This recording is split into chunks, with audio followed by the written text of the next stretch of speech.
Hello বন্ধুরা, কেমন আছো সবাই? আশা করি সবাই ভালো আছো। দেখো আমি এখানে উচ্ছে আর আলু কুচো করে কেটে নিয়েছি, একটা পেঁয়াজ কুচি করে কেটে নিয়েছি, আর এখানে দেখো মাছের তেলটা পুরো বাটারের মতন। আহা কি দারুণ লাগছে না! এটা কাতলা মাছের তেল বন্ধুরা। আমি খুব ভালো করে পরিষ্কার করে ধুয়ে জল ঝরিয়ে নিয়েছি। গ্যাস অন করে কড়া চাপিয়ে দিলাম আর তার মধ্যে দিয়ে দিলাম সর্ষের তেল। অনেকটা পরিমাণে রসুনের কোয়া নিয়ে নিয়েছিলাম। রসুনের কোয়াগুলো তেলের মধ্যে ছেড়ে দিলাম। হালকা একটু নাড়িয়ে চাড়িয়ে রসুনের কোয়াগুলো আমি একটু ফ্রাই করে নেবো। হালকা একটু রসুনের কোয়াগুলো ফ্রাই করে নিয়েই তার মধ্যে দিয়ে দিলাম কাতলা মাছের তেল। দেখছো তো কাতলা মাছের তেলগুলো কিরকম পুরো বাটারের মতন, বললাম না? দারুণ তেল পেয়েছিল তোমাদের দাদাভাই বাজারে গিয়ে আজকে। অনেক দিন ধরে মাছের তেল খেতে ইচ্ছা করছিল, কিন্তু এত ভালো পেয়ে যাব ভাবতে পারিনি। মাছের তেল খাওয়া কিন্তু শরীরের পক্ষেও ভীষণ ভালো। তো যাই হোক, এত ভালো তেল পেয়ে যাব এটা আমি ভাবতে পারিনি।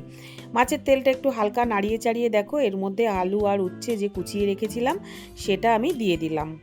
এমনি সময় তো আলু বেগুন দিয়ে মাছের তেল ফ্রাই করি, তো আজকে ভাবলাম যে একটু উচ্ছে দিয়ে বানাই। গরম তো পড়েছে আর উচ্ছে খাওয়া তো ভীষণ ভালো। আর উচ্ছে দিয়ে মাছের তেল বানালে ও বন্ধুরা সত্যি যা টেস্ট হয় না, অসাধারণ।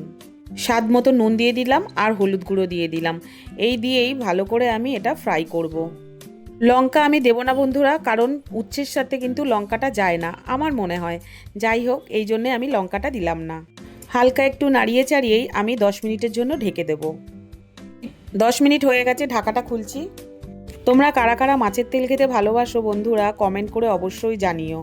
আর ভিডিওটা কে কোথা থেকে দেখছো অবশ্যই কমেন্ট করো, যাতে তোমাদের আমি ধন্যবাদ জানাতে পারি। এইভাবে লাল লাল করে ফ্রাই করব। দেখো যত আমি ফ্রাই করছি তত তেল গলে গলে একদম মানে প্রচুর তেল হয়ে যাচ্ছে। দেখো তেলটা তো দেখলে পুরো বাটারের মতন ছিল, আর যত ভাজছি তত বেশি তেল বেরোচ্ছে। একটা পেঁয়াজ কুচো করে কেটে রেখেছিলাম, সেই পেঁয়াজটা আমি দিয়ে দিলাম। এই সময় পেঁয়াজটা দিলাম এই কারণে, পেঁয়াজটা তাহলে পুড়ে যাবে না। যদি আগে দিতাম তাহলে পেঁয়াজটা কিন্তু অনেক বেশি পুড়ে যেত। আর এই সময় পেঁয়াজটা দিলে টেস্টটাও দারুণ হয়, আর একটু নরম নরম থাকে, দেখো দারুণ লাগে খেতে। আমার চ্যানেলে যারা নতুন আছো বন্ধুরা, চ্যানেলটাকে একটু সাবস্ক্রাইব আর ফলো করে দিও। বেল বাটনটা অবশ্যই প্রেস করে দেবে, যাতে যে কোনো ভিডিও নোটিফিকেশানটা তোমাদের কাছে আগে পৌঁছে যায়। মাছের তেল আমার ফ্রাই হয়ে গেছে বন্ধুরা। দেখো গ্যাসটা আমি এবার অফ করে দেবো। এত তেল বেরিয়েছে দেখো, এখনও কিন্তু এর মধ্যে ফুটে চলেছে। রেডি হয়ে গেল কাতলা মাছের তেল ফ্রাই। সবাই ভালো থেকো, সুস্থ থেকো। টাটা বন্ধুরা।